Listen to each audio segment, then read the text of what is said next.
I built my dream log cabin 200 feet outside a wealthy gated community. I was never part of their HOA. I didn't want to be.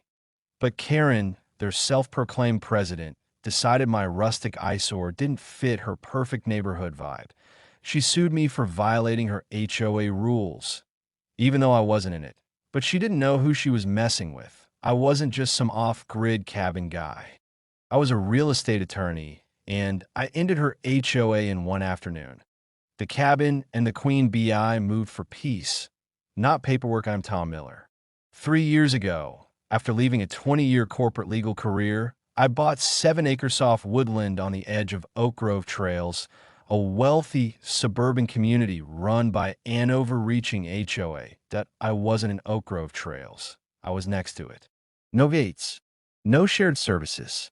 I filed my own permits, drill my own well, even maintain my own road access. That MY cabin was simple but beautiful. Wood and stone, solar panels, a wraparound porch. Everything was peaceful until Karen Anders knocked on my door. Karen declares war with a smile. She wore a peach pantsuit and fake smile that could cut glass. Mr. Miller, I'm Karen, the HOA president of Oak Grove Trails. We're thrilled to have you join our little family. I smiled politely. Actually, I'm not in the HOA. My property line is right outside your jurisdiction. She blinked. Oh, well, appearances matter. We expect our community to maintain certain standards. Rustic cabins, especially visible from the road, can impact home values. Then she handed me an HOA welcome packet that I handed it back. I'm not interested, and I'm not signing anything. She didn't like that. Then came the letters. Over the next few weeks. I started getting official-looking letters. Notice of architectural violation. Roofline not in compliance, mandatory landscaping requirement. Remove log piles, fine imposed. $500 for fence materials not pre-approved. I ignored them. Then she escalated. Karen filed a civil complaint claiming I had violated community standards by constructing a visible dwelling inconsistent with HOA guidelines. She submitted blurry photos of my home and a fraudulent map claiming my property was within the visual boundary of Oak Grove Trails. She was suing me for violating an HOA I didn't belong to.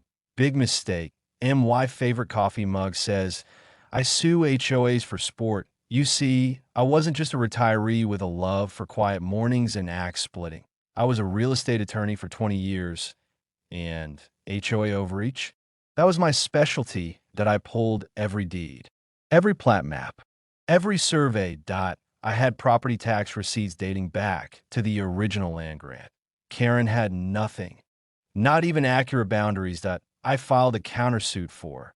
Malicious prosecution, fraudulent misrepresentation, and attempted annexation without legal authority. Then I showed up to the board meeting with a copy of their own bylaws. Karen invited me to speak at the next HOA meeting, likely expecting me to apologize. Instead, I brought copies of their original community charter, a highlighted zoning map, my deed of separation from their developer's land package, and I handed out one last thing.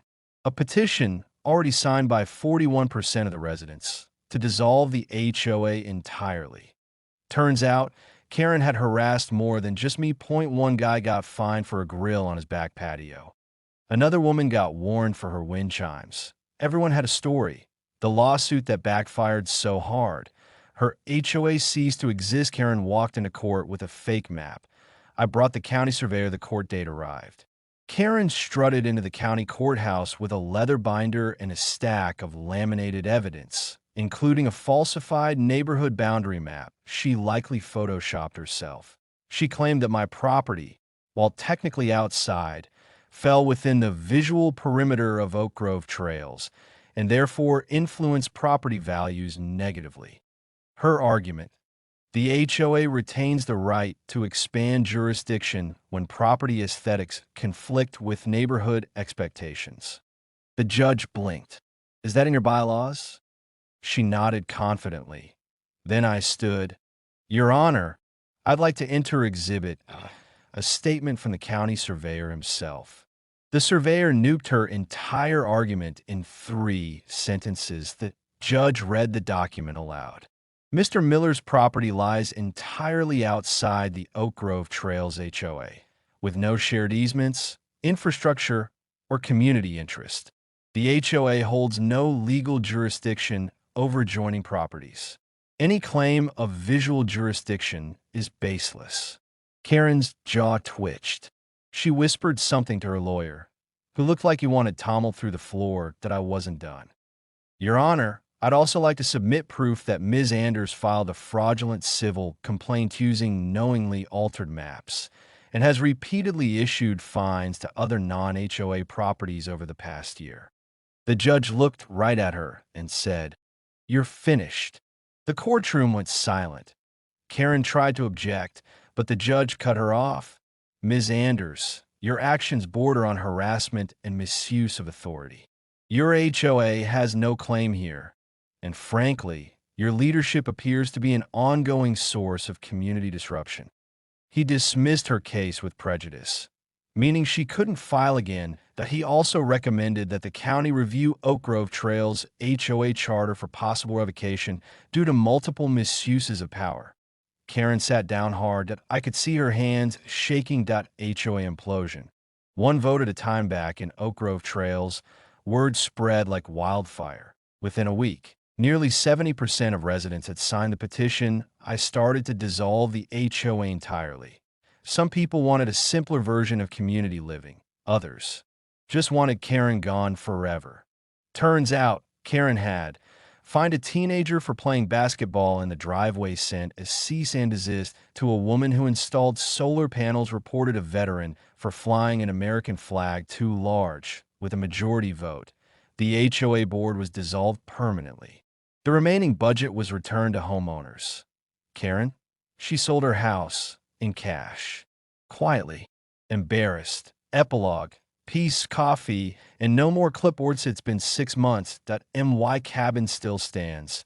Same wraparound porch, same log stacks, same dog laying by the fire. Now and then, neighbors walk down to my property with a cup of coffee and a smile. No one complains about my firewood, or my chickens, or my visually disruptive porch swings. That we've got peace. And best of all, no Karen. And no more laminated complaint letters left on anyone's doors. Some people build fences. I built freedom with facts, law, and a cabin that outlived the nonsense. Final words, she sued me thinking I was some ignorant country recluse. What she didn't realize, I built this cabin with my own hands and buried her entire HOA with my legal ones. Like watching power-hungry HOAs get burned by the very rules they, right? Subscribe for more real stories where justice wins, with a hot cup of coffee and a land deed in hand.